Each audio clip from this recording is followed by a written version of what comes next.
Hari ini kita akan membahas tentang personal branding. Nah, bagi teman-teman yang bergabung di sini pasti udah nggak sabar ya buat memulai dan kita mulai ngulik nih, membahas berbagai hal tentang apa sih personal branding dan kenapa personal branding itu penting, cara ngelakuinnya gimana. Nanti kita akan kulik langsung dari narasumbernya, Mbak Alisa Pratiwi yang hari ini juga sudah hadir malam ini bersama kita. Sambil ngingetin teman-teman bagi yang mau bertanya sama Mbak Anissa, boleh lewat fitur Q&A ya selama sesi. Jadi nanti kita akan bantu pilihin nih pertanyaan teman-teman.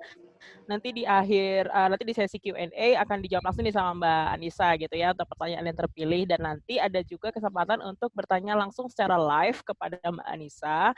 Jadi bagi teman-teman yang udah berniat mau nanya live, pastikan mic-nya bekerja dengan baik. Jadi nanti kita bisa mendengar pertanyaannya dengan baik juga gitu ya.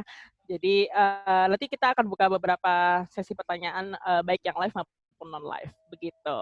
Itu aja ngingetin teman-teman. Silakan Mbak Anissa. Sip, thank you Mbak. Nah, itu udah diingetin sama Mbak Yunda. Berarti teman-teman nih yang dari Sabang sampai Merauke jangan lupa siapin pertanyaan. Kalau ada yang bingung dan ingin ditanyakan, langsung aja ya. Aku share materinya, kita belajar bareng-bareng. Oke, sebelum masuk ke tema malam hari ini, aku akan sharing sedikit tentang siapa sih Kak Anissa gitu, siapa sih saya gitu. Jadi mungkin ada yang belum kenal siapa aku, kemudian backgroundku seperti apa gitu. Jadi perkenalan dulu, nama aku Anissa Pratiwi Iskandar, bisa panggilnya Kak Za gitu. Nah kalau nama yang ada di sosial media itu kalian bisa lihat sendiri nih @anizaza gitu. Nah aku akan share tentang sedikit siapa sih Anissa gitu. Nah saya saat ini bekerja sebagai staf tenaga ahli ataupun STA di Kemensos, fokusnya di bidang knowledge management gitu. Dan bidang yang saya tekuni adalah poverty data management dan juga SLRT. SLRT itu sistem layanan rujukan terpadu yang mungkin teman-teman tahu nih sekarang lagi happening Kemensos membagikan sembako untuk bantuan sosial kayak gitu-gitu. Nah, kita memfasilitasi agar sistem knowledge management ataupun komunikasinya ini sampai ke masyarakat kayak gitu. Simpelnya kayak gitu. Lalu selain itu kakak juga kerja sebagai communication consultant di Surabaya City Government gitu. Jadi sehari-hari memberikan insight atau masukan tentang communication strategi, kemudian paling banyak sih create video, kemudian create iklan layanan masyarakat, create video-video e-learning interaktif gitu kan, apalagi sejak zaman pandemi kayak gini banyak video-video yang dibutuhkan gitu untuk memfasilitasi knowledge itu bisa sampai ke masyarakat dengan baik gitu. Kalau untuk sekarang selain jadi STA Kemensos juga lagi create buku gitu. Tahun lalu sudah selesai menyelesaikan buku namanya Surabaya Waste to Energy. Gimana Surabaya bisa bisa merubah sampah itu jadi listrik gitu. Jadi sampah tidak dibuang percuma gitu, tapi jadi sebuah berkah lah gitu untuk masyarakat Surabaya, dan itu kakak bukukan. Dan sekarang lagi bikin buku tentang kepemimpinan wali kota selama 10 tahun terakhir. Jadi kan periode kepemimpinan wali kota Surabaya yang sekarang sudah selesai, akan berganti nih gitu periode yang lain. Jadi lagi create buku itu, insya Allah tahun depan udah launching gitu. Kalau selain bekerja sebagai communication consultant dan STA, juga mengisi jadi guru nih di master instructor gitu di skill akademinya Ruang Guru gitu, tentang komunikasi juga, digital marketing, kemudian digital komunikasi gitu. Nah sebelum kakak berkecimpung di dunia ini semua, kakak punya background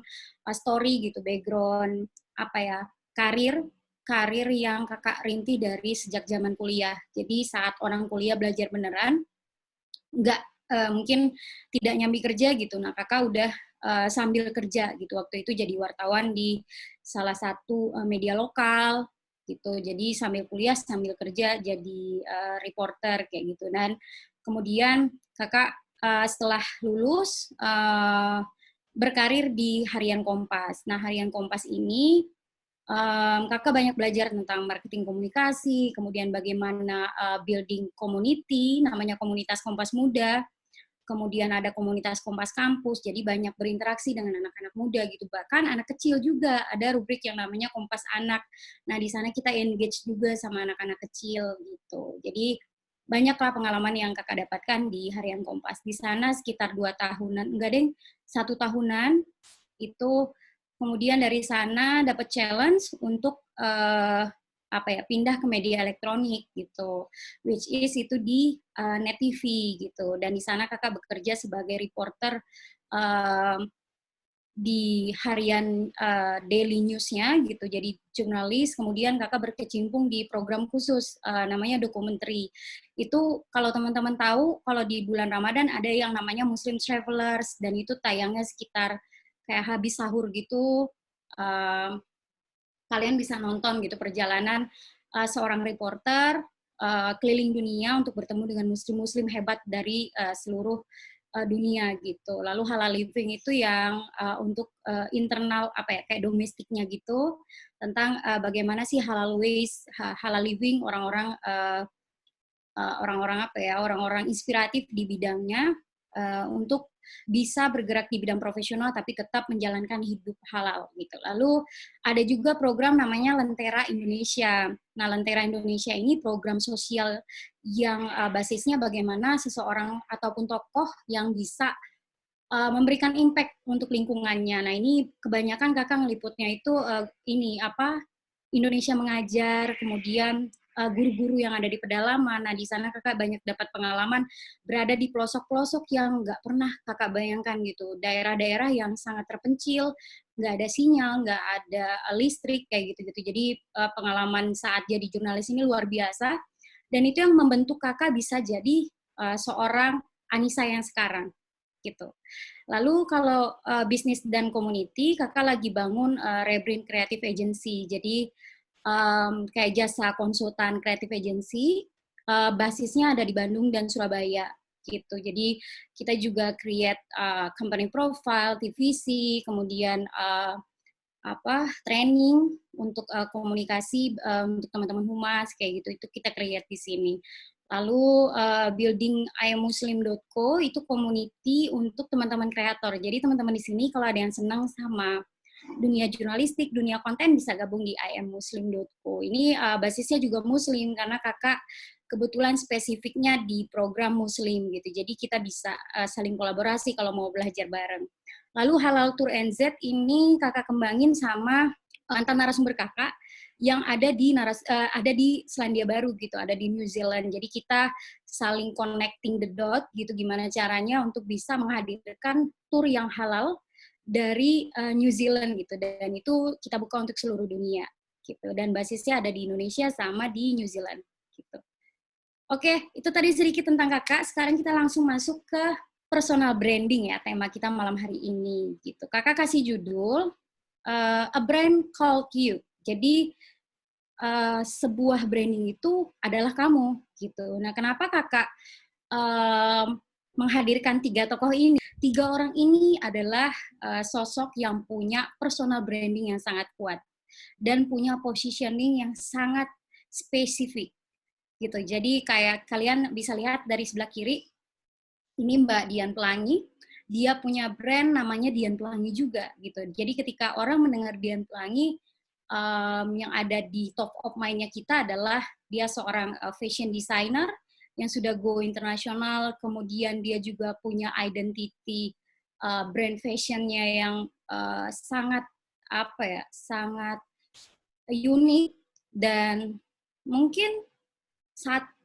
jarang ya ada yang seperti beliau gitu. Dia sangat muda, dari umur 20-an sudah berkecimpung di dunia fashion. Dia sangat tahu gitu dengan tujuan hidupnya. Dia tahu apa yang dia tuju dari dia masih kecil gitu, dan dia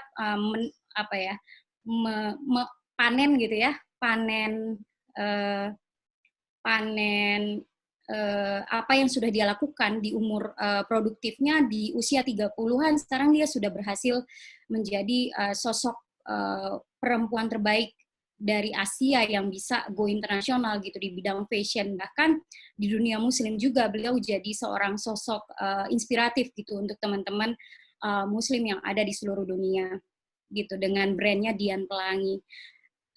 Pasti nggak usah diceritain lagi lah ya gimana fashionnya, kemudian stylenya yang beda banget, bisa dibilang high quality juga, premium, dan dia mengangkat budaya Indonesia dalam setiap pagelaran fashion show-nya gitu, dan itu suatu kebanggaan juga buat Indonesia ketika dia membawakan nama Indonesia dengan brand Dian Pelangi untuk keluar negeri, dan itu tidak lepas dari sosok seorang Dian Pelangi yang bisa membawa brand ini bisa menjadi sangat autentik gitu. Lalu ada Rich Brian. Nah, Rich Brian ini unik juga. Dia umurnya masih sangat muda, di saat usianya 13 tahun, ataupun waktu itu 10 tahun, kalau nggak salah, kakak dengar interviewnya dengan media Amerika, waktu itu News ABC, kemudian mewawancarai Rich Brian, kenapa bisa sampai jadi rapper terkenal gitu ya di Amerika gitu. Dan dia ternyata melakukan hal ini dari kecil, dari umur 10 tahun, dia selalu menonton YouTube, tapi bukan hanya untuk sekedar menikmati, atau setelah itu dia share atau buat meme setelah nonton YouTube-nya, enggak, tapi dia mengamati dan dia mempelajari skill apa yang dia butuhkan, dan dia bisa explore apapun dan mencari informasi apapun di YouTube tersebut gitu. Dia bilang, saya bisa belajar apapun dari YouTube. YouTube adalah ensiklopedinya dia gitu. Jadi di umur 13 tahun dia udah bisa create nada-nada unik, karena dia memang suka rapper ya, dari kecil suka nyiptain lirik-lirik, suka nyiptain skrip-skrip unik gitu dengan sosok-sosok idolanya beliau. Jadi akhirnya dia ketika menciptakan musik sendiri itu langsung viral. Jadi teman-teman juga tahu kan musik viralnya Rich Brian pertama kali yang dia nyanyi di pinggir di komplek gitu ya. Videonya juga biasa aja gitu sebenarnya, tapi lirik-liriknya itu yang nggak biasa, dan dia akhirnya memutuskan untuk pindah ke LA dan memulai karirnya di umur sebelum dia mencapai 18 tahun. Ini suatu langkah brandingnya yang nggak biasa di anak seumuran dia gitu. Di saat anak seumuran dia mungkin masih memikirkan akan masuk kuliah yang mana ya, jurusan apa ya gitu, dia sudah tahu gitu tujuan hidupnya. Nah, ini bagian dari personal brandingnya Rich Brian juga gitu. Jadi dari kecil dia sudah tahu apa yang dia mau dan purpose ataupun tujuan apa yang ingin dia capai gitu. Jadi kalian bisa belajar dari dua sosok yang tadi aku sebutkan. Lalu yang terakhir adalah Sandiaga Uno. Jadi mungkin kalian juga tahu banget siapa Kak Sandi ini atau Mas Sandi. Beliau adalah sosok pengusaha yang smart, kemudian down to earth, sangat ngemong masyarakat gitu, dan dia juga punya program khusus yang namanya untuk membantu para UMKM gitu, karena basicnya dia adalah seorang pengusaha gitu. Jadi dia selalu berusaha untuk menghadirkan program-program yang mengempower masyarakat kecil gitu, usaha menengah UMKM itu gitu. Kemudian dia memutuskan untuk ikut di ajang kontestasi politik gitu ya, dan pernah menjabat sebagai wakil gubernur. Namun di saat beliau selesai pada masa kampanye dan mungkin belum beruntung untuk terpilih, dia tetap gitu membangun personal brandingnya. Dan sampai sekarang kita tahu sosoknya ada di mana-mana, bahkan beliau sekarang selain punya channel YouTube, punya channel-channel media sendiri, dia juga sekarang jadi punya program sendiri di salah satu stasiun televisi gitu. Nama programnya Kata Sandi, dan ini salah satu bagian dari personal brandingnya Sandiaga Uno sebenarnya, untuk mempertahankan reputasinya untuk masyarakat, untuk publik, agar terus berkembang, terus evolve gitu, agar nanti ketika 5 tahun mendatang dia akan memilih untuk maju lagi di kontestasi politik, atau dia ingin memilih untuk menjadi sosok yang lain, dia sudah punya personal branding yang kuat gitu. Oke, kita lanjut ya. Tadi aku udah ceritain tentang 3 orang yang punya personal branding kuat. Lalu kenapa kamu harus punya brand? Karena brand itu bisa memberikan value ataupun nilai. sama seperti brand di perusahaan. Dengan brand yang baik, kamu bisa menentukan kualitas yang premium. Maksudnya adalah kamu bisa misalnya mendapatkan gaji yang tinggi karena kamu punya nilai brand yang sangat kuat gitu. Lalu grow and gain. Dari sini kamu bisa memperluas koneksi, kemudian bisa saling berinteraksi karena branding sangat membantu untuk mengembangkan bisnis dan juga jalan karir kamu gitu. Jadi kalau kamu udah punya koneksi, punya interaksi, jalan karir insya Allah akan terbuka dengan sendirinya gitu. Lalu strengthness, ini kekuatan. Dengan branding kamu bisa punya kekuatan untuk menghadirkan keberadaan kamu nih dari yang mungkin belum dikenal, jadi kamu dikenal gitu. Nah ini yang jadi penting gitu. Kenapa personal branding harus kamu punya? Jadi personal branding itu nggak cuma punya tokoh politik, nggak punya artis gitu ya. Kita sebagai masyarakat umum ataupun masyarakat sosial juga harus punya personal branding gitu. Karena juga bisa meningkatkan kepercayaan diri dan menghadirkan tujuan hidup yang lebih jelas gitu. What is personal branding? Personal branding itu adalah persepsi, kesan, atau pendapat seseorang mengenai kita. Simpelnya, kakak buat seperti ini, ada diagram, dan irisan di tengahnya adalah your personal brand. Lalu, yang akan kamu hadirkan keluar adalah how others see you. Jadi bagaimana orang lain melihat kamu. Dan yang sebelumnya adalah how you see yourself. Jadi bagaimana kamu melihat diri kamu untuk menghadirkan personal brand yang baik dan bagaimana orang lain melihat diri kamu gitu. Jadi ini adalah irisan simple tentang apa itu personal branding. Oke, how to create your authentic brand story. Ada yang tahu nggak? Di sebelah kanan aku nih siapa lagi? Tebak-tebakan lagi nih. Dia adalah dua sosok perempuan yang luar biasa. Kenapa? Karena Mary Riana ini kuat di story-nya. Branding personalnya kuat banget, bahkan dia bisa menjadi motivator dan entrepreneur yang kece sampai saat ini adalah karena personal brandingnya, karena dia punya story yang kuat. Ada yang tahu background story-nya seperti apa hingga dia bisa menjadi sosok Mary Riana seperti sekarang. Jadi Mary Riana itu yang kakak tahu, ini kakak baca bukunya juga ya gitu. Mary Riana ini adalah sosok biasa kayak kita gitu, perempuan biasa. Kemudian pada tahun 1998 itu kan ada ini ya, kerusuhan yang cukup inilah ya, krisis moneter itu yang bikin Mary Riana dan keluarganya harus pindah ke Singapura. Dan dia ke Singapura itu dalam keadaan mendesak, tidak membawa bekal apapun, tidak membawa sepeser, bukan sepeser ya, maksudnya tidak membawa bekal finansial uang yang cukup gitu untuk hidup di Singapura. Waktu itu dia sampai pinjam sana-sini, bahkan ternyata yang jadi suaminya sekarang itu adalah orang yang dia pinjam uang waktu dia lagi sulit-sulit banget mencari uang gitu. Jadi perjuangan dia mencapai karirnya sampai sekarang dan dia bisa jadi salah satu entrepreneur sukses itu nggak mudah gitu. Banyak jalan kerikil, banyak cobaan-cobaan ataupun ujian yang harus dihadapi dengan strugglingnya yang luar biasa. Dan sampai akhirnya Mary Riana bisa kembali ke Indonesia dan dia membangun brandnya sendiri sebagai seorang entrepreneur dan juga seorang motivator gitu. Kalian juga bisa lihat dia di salah satu stasiun televisi dengan kemampuannya gitu memotivasi orang-orang yang ingin bisa sukses dengan cara mereka sendiri-sendiri gitu. Ini salah satu sosok yang punya personal branding kuat juga menurut kakak.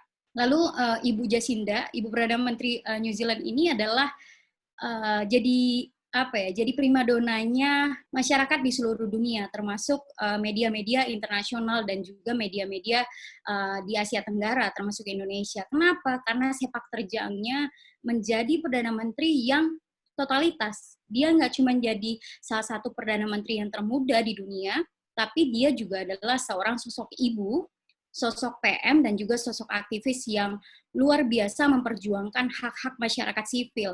Salah satunya adalah bagaimana dia memperjuangkan masyarakat New Zealand untuk keluar dari masalah COVID.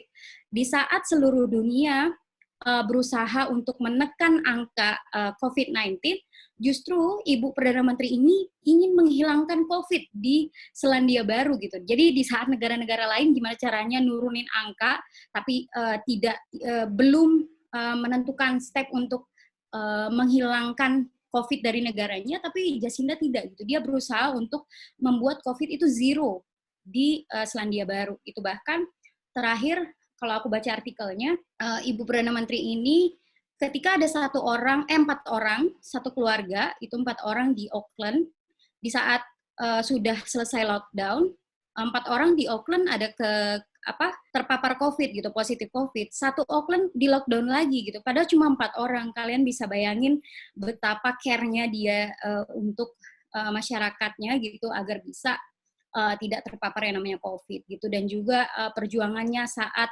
membela teman-teman Muslim dan teman-teman yang ada di New Zealand saat ini terorisme yang ada di Christchurch, ingat nggak? Beberapa tahun lalu itu yang ada kasus penembakan yang sangat brutal gitu di Selandia Baru, dan dia pasang badan gitu untuk mendukung keluarga-keluarga korban, dan dia meningkatkan image New Zealand sebagai negara yang plural gitu, yang sangat care dengan toleransi gitu. Bahkan dia menggunakan selendang kayak shawl Muslim gitu untuk menghormati masyarakat Muslim, dan bahkan setiap tahunnya beliau menghadiri gitu proses seremoni untuk mengingat kejadian tersebut gitu. Itu salah satu cara secara tidak langsung itu dari personalitinya membentuk personal brandingnya yang sangat kuat gitu. Nah kalau ini aku jadi aku pengen cerita sedikit tentang gimana aku dari seorang TV jurnalis lalu geser nih personal brandingnya ke seorang books writer dan juga communication consultant. Itu nggak mudah. Jadi ketika aku memutuskan untuk tidak lagi menjadi seorang jurnalis dan juga orang yang terjun di lapangan langsung lah jadi seorang jurnalis, gimana caranya bisa move nih ke communication consultant. Ada step-step yang harus dihadapi, ada cara-cara yang harus kita jalanin gitu, dan itu nggak mudah, tapi kalau kita fokus membangun menikmati setiap langkahnya gitu, dan selalu kita komunikasikan kepada orang-orang yang dirasa sangat akan berpengaruh pada jalan karir kita gitu. Jadi jangan sampai kalian tidak maintain narasumber ataupun orang-orang yang kalian anggap penting. Dan setiap perubahan yang ada terjadi pada kamu, jangan pernah untuk tidak memberitahu mereka. Jadi ketika kakak resign dari televisi, jadi jurnalis televisi, kakak memberitahu semua narasumber kakak yang pernah kakak liputi. Jadi yang pernah kakak liputan, kakak pernah wawancara, itu semua kakak kasih tahu. Kalau kakak sekarang udah nggak jadi jurnalis, akan coba evolve untuk bangun komunikasi, konsultan komunikasi sendiri gitu. Kemudian berjuang di dunia komunikasi untuk memfasilitasi orang-orang agar bisa creating communication strategi yang baik gitu, karena komunikasi saat ini dirasa sangat penting gitu ya di era user generated content yang kayak sekarang. Agar tidak terjadi disinformasi dan misinformasi, communication strategi itu dirasa penting, dan setiap apa yang kakak lakukan kakak selalu share ke narasumber-narasumber yang kakak rasa sangat berpengaruh pada jalan karir kakak gitu, dan itu yang membentuk kakak sampai sekarang stepnya. Dan nanti kakak nggak tahu 5 atau 10 tahun lagi kakak akan jadi seperti apa. Yang jelas semua prosesnya itu sebisa mungkin kakak komunikasikan ke orang-orang yang ataupun perusahaan-perusahaan yang kakak rasa butuh untuk mereka tahu gitu. Jadi mereka melihat perjuangan kita, proses yang kita lalui itu tidak instan gitu. Jadi kita punya profesionalitas di bidang kita sendiri itu memang karena ada perjuangan dan step-step yang kita lalui. Buat teman-teman yang bingung nih, gimana cara untuk buat personal branding yang otentik gitu. Kakak punya 8 cara. Yang pertama adalah cari tahu dulu nih siapa kamu. Udah tahu nggak? Kalau yang belum tahu, cari tahu dulu. Aku tuh seperti apa sih gitu. Skill aku seperti apa, passion aku gimana sih. Aku sukanya foto, aku sukanya desain, aku sukanya IT. Dalemin apa yang kamu suka gitu. Lalu dari sana find your unique selling proposition. Unique selling proposition itu di saat kamu sudah punya passion yang khusus gitu, misalnya foto. Kamu foto yang bagaimana nih biar membedakan foto yang kamu hasilkan dengan foto orang lain gitu. Nah, di sana pentingnya unique selling proposition. Nah, kayak kakak nih, misalnya kakak dulu adalah seorang jurnalis. Nah, jurnalis itu kan banyak banget ya di Indonesia, di dunia juga banyak banget. Apa yang membedakan kamu adalah spesifikasi ataupun spesialisasi. Nah, spesialisasi yang kakak punya adalah di bidang Muslim dan dokumenter. Dan itu adalah dua kekuatan kakak yang bisa jadi unique selling proposition kakak gitu. Jadi kakak memang fokusnya di Muslim, market Muslim, kemudian di program-program dokumenter gitu. Jadi kalian harus punya hal-hal spesifik yang bisa jadi unique selling proposition kalian. Itulah yang kedua adalah how are you perceived. Jadi personal relationship kamu gimana sih? Nah, personal relationship ini adalah bagaimana orang lain melihat diri kamu. Coba kamu tanya orang di sekitar kamu yang sangat kenal kamu, gue tuh gimana sih orangnya? Kalau lu mau sebutin satu dua kata, aku siapa gitu. Boleh kalian tanya ke orang-orang sekitar. Karena itu penting untuk mencari tahu bagaimana orang lain melihat kamu gitu. Oke, professional relation juga sama. Kamu cari tahu di dunia kantor bagi teman-teman yang udah kerja, tanya gitu. Aku tuh kalau kamu sebut dalam satu kata karir yang paling tepat buat aku apa sih yang aku pilih sekarang udah tepat nggak sih gitu? Atau aku memang keren di posisi ini gitu. Jadi kalian harus cari insight ataupun masukan-masukan dari teman-teman kamu di kantor. Lalu online reputation nih, kalau kamu punya website pribadi tentang karir kamu ataupun usaha kamu, coba tanya feedback dari customer ataupun pelanggan gitu, ataupun dari community yang kamu punya. Satu kata buat Kak Anissa apa sih? Gitu. Satu kata buat Kak Ayunda apa sih? Gitu. Jadi memang penting gitu, bagaimana orang-orang di sekitar kamu menilai kamu. Lalu what do you want to achieve? Jadi apa yang mau kamu capai gitu. Caranya lihat market kamu, lihat sektor yang kamu punya dan your style. Style ini nggak boleh diada-adain ya, gitu. Harus autentik gitu, harus apa adanya, jujur aja. Nah kalau Kak Anissa tuh yang kecil, kemudian kalau ngomong suka ngotot gitu ya, bukan ngotot sih, suka kayak terlalu bersemangat gitu bicaranya, ya emang begini gitu apa adanya saya gitu, dan suka diskusi gitu. Jadi kalau ketemu sama orang suka banget diskusi, apa bicara tentang apapun. Mungkin dari sanalah kakak memulai karir menjadi jurnalis gitu ya, karena kan selalu berinteraksi dengan orang lain. Nah, kalian harus tahu style kalian seperti apa, tes kalian bagaimana gitu. Jangan sampai kalian menjadi orang lain, oke? Jadi diri kamu sendiri. Lalu yang keempat adalah create your brand. Dari sana, ketika kamu udah tahu 3 hal ini, baru deh kamu buat brand kamu gitu. Mau emotion dan word-nya seperti apa, image-nya seperti apa, dan cara kamu menyampaikannya dengan konsep storytelling. Storytelling itu kayak kamu bercerita tentang diri kamu seperti apa, itu harus kamu siapkan gitu nih. Kalau kayak kakak nih ada di ujung nih, ada yang namanya logo nih, space Z. Ini sebenarnya Z singkatan dari ZA gitu. Lalu S ini space. Buat orang-orang yang bisa berinteraksi dengan Kak Anissa, bisa saling berinteraksi di space Z ini gitu. Jadi itu brand yang coba kakak bangun setelah kakak keluar dari dunia jurnalistik untuk membangun konsultan komunikasi yang kakak punya gitu. Jadi kalian harus punya brand sendiri gitu kan. Sekarang udah banyak aplikasi-aplikasi gratis untuk buat brand ataupun logo, ya nggak Mbak Yunda gitu. Di Niaga Hoster juga bisa kayaknya gitu. Lalu yang kelima ada create your ecosystem dan network nih. Jangan sampai kalian jadi antisosial, jangan sampai kalian jadi orang-orang yang tidak mau bersosialisasi dengan orang-orang di sekitar, tidak mau menjalin koneksi, tidak mau berinteraksi, itu akan sayang banget. Era sekarang adalah banyak rezeki, banyak networking, banyak rezeki, banyak koneksi, gitu. Bukan banyak anak banyak rezeki sekarang itu. Jadi kalau mau banyak rezeki ya harus punya banyak koneksi, harus punya banyak networking gitu. Mau jadi orang sukses itu kuncinya adalah kolaborasi. Nah, kolaborasi itu kuncinya apa? Network kan.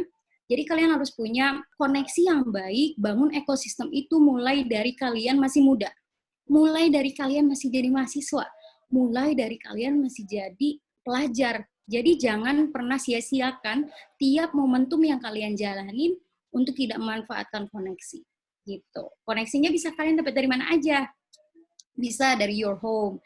Your home ini kakak maksudkan sebagai kalau kamu punya website sendiri ataupun blog sendiri, Itu bisa kalian bangun ekosistem di sini gitu. Lalu Park and Square ini yang tadi Kakak bilang, bagaimana menjalin social network dengan orang-orang yang ada di sekitar kita, orang-orang yang ada di lingkaran kita gitu. Coba berinteraksi dengan orang-orang yang bisa membuat kita sukses dengan tujuan yang mau kita capai.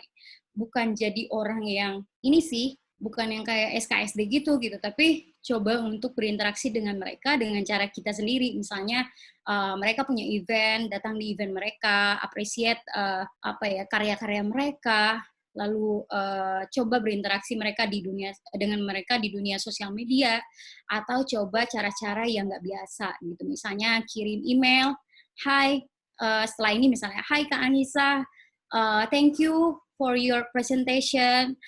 Ini email aku. Mudah-mudahan ke depan kita bisa saling kolaborasi. Aku punya skill di sini Kak. Jadi kalau butuh skill-skill desain, aku punya spesifik kemampuan di bidang ini. Nah, itu secara tidak langsung adalah membangun brand kamu sendiri ke orang yang punya network lebih besar. Gitu. Itu cara kamu untuk menjalin network yang baru. Atau bisa juga ikut komunitas yang memang kalian itu di sini, theater and clubs. Jadi ikut klub-klub community yang memang kalian suka bidangnya.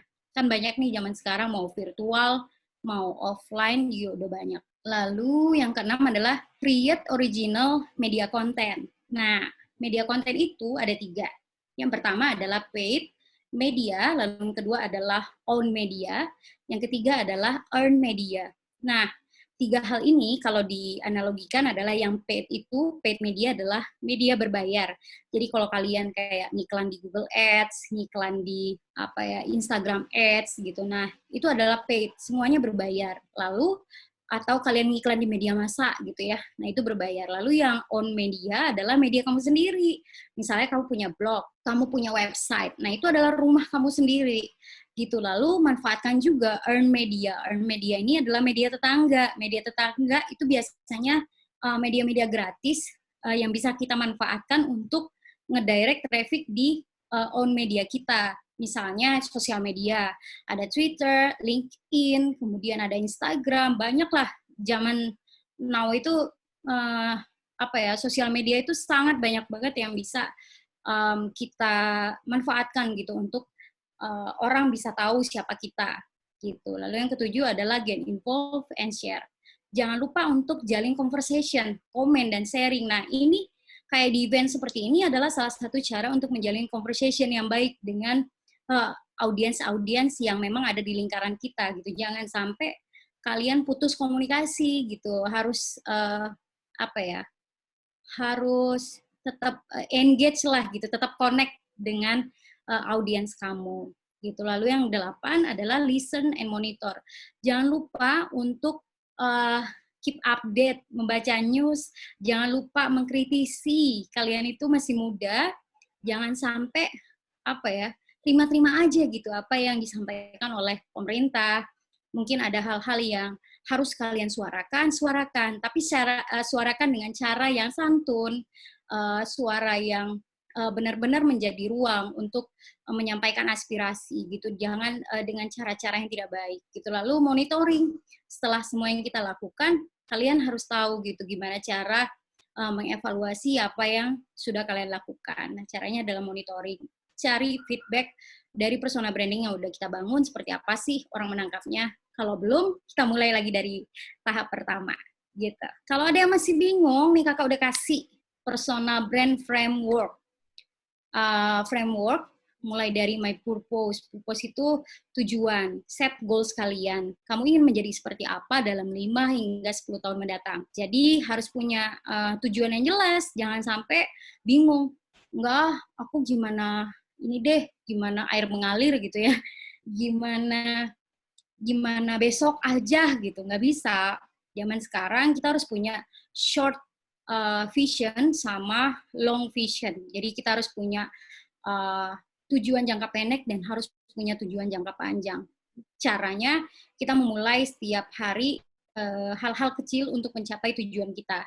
Gitu. Lalu my core values, jadi apa sih yang jadi nilai utama kamu gitu? Kamu tuh orangnya yang smart, curious, kemudian percaya pada diri sendiri gitu. Lalu my strength itu adalah kekuatan kamu gitu, kekuatan yang ada di diri kamu. Nah, kalau yang jadi kekuatan Kak Anissa tuh, Kak Anissa orangnya berani ngambil resiko gitu. Terus suka challenge yang baru.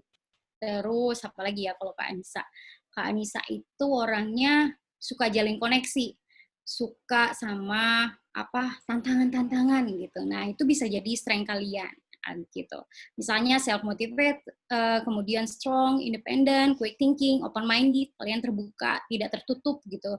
Nah, itu bisa jadi kekuatan kalian. Lalu skill kalian apa? Misalnya kalau Kak Anissa jagonya di writing, jago di speaking, jago di video making, ya udah itu jadi kekuatan kalian gitu. Tangible brand elements itu adalah elemen-elemen yang harus muncul di brand kalian, dan itu harus merepresentasikan persona branding kalian. Mulai dari brand name, kemudian logo, colors-nya seperti apa, yang dihadirkan untuk memperlihatkan ini loh identity gue, ini loh representasi aku. Lalu credibility. Nah, credibility ini sangat penting untuk mendukung persona branding kalian. Kenapa? Karena semua ini tidak akan ada apa-apanya tanpa credibility. Credibility itu misalnya, kamu mau jadi pakar keuangan. Nah, biasanya orang-orang pakar keuangan ini dilengkapi dengan certification gitu, yang sudah diakui secara dunia gitu, untuk dia bisa memberikan coach-coach ataupun training di dunia keuangan kayak gitu. Jadi memang harus punya certification khusus atau working experience gitu. Misalnya Kak Anissa tadi mau bangun konsultan komunikasi, yang nggak bisa tiba-tiba bangun konsultan komunikasi tanpa punya experience yang kuat gitu. Nah, experience ini akan jadi modal besar gitu untuk membangun pencapaian yang ingin kita capai. Lalu background education ini juga penting. Bagaimana background education kamu membantu kamu untuk menjalani karir kamu yang sekarang ataupun usaha kamu yang sekarang. Gitu. Jangan lupa untuk stay connect dan get in touch gitu. Nah, Kakak punya satu video nih yang bisa bantu teman-teman untuk create konten. Terutama kan sekarang di eranya sosial media. Gimana sih cara create konten yang autentik kalian banget gitu, yang ngebedain kamu dengan orang lain gitu. Nah,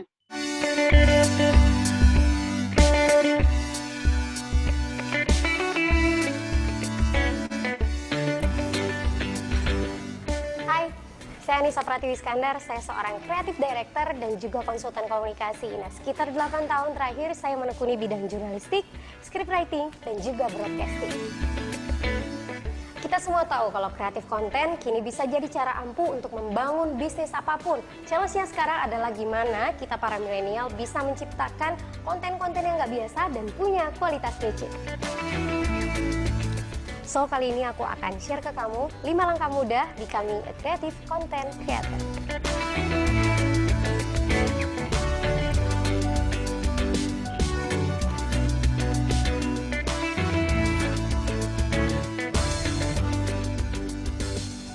Media zaman now banyak bentuknya dan sangat mudah buat kamu dapatkan. Nah, manfaatkan kemudahan itu untuk kamu menjelajahi semua berita dan tren industri di dunia kamu yang sedang update sekarang. Nah, kalau itu kamu lakukan, ide-ide dan pengetahuan-pengetahuan baru pasti akan datang.